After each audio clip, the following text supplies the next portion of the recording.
Hi, I'm Nikki, and I will be talking to you about my favorite part of the brain, the cerebellum. The cerebellum helps in voluntary movements such as the speech, the posture, the balance, and the coordination.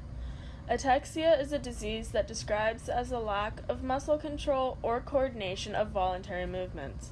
Some symptoms include poor coordination, change in speech, and difficulty swallowing. When horseback riding without the cerebellum controlling these movements, our balance and posture would not be what it is considered proper riding skills. Instead of the rider being the one in charge, it would be the horse that's in charge, allowing it to do whatever they want.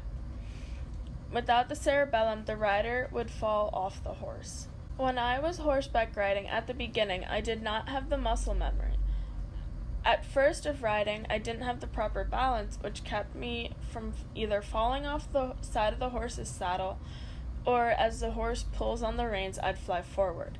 With the cerebellum finally working and with the proper muscle memory, now, after riding for a couple years, I can stay very balanced in the saddle no matter what the horse does to me while I'm horseback riding. In other sports as well, the cerebellum is very important because without it, the players would not be able to do what they're intended to do.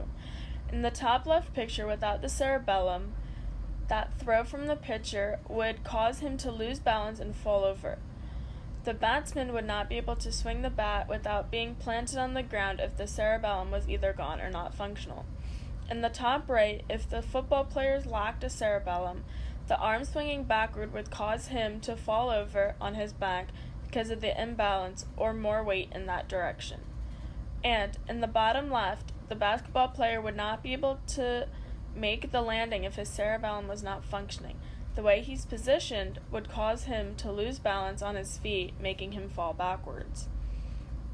Without the cerebellum, it would be difficult to do simple tasks such as walking, let alone playing a sport. But is it even important?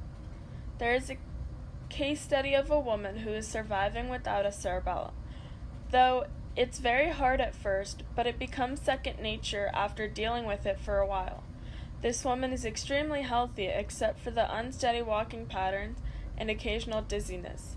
So as the researchers from China concluded, it is possible to live without your cerebellum. But why is it my favorite? This part of the brain is my favorite because in Latin it means little brain. It's also about the size of a kiwi, and it comprises about 10% of the brain's volume. It's interesting to see how people's functioning is, especially their gait, when they don't have a cerebellum or if it's not working properly. Every action a person makes, such as walking, speaking, talking, driving, or even riding your bicycle, involves the cerebellum. It's fascinating that a structure the size of a kiwi is capable of several of these most important functions.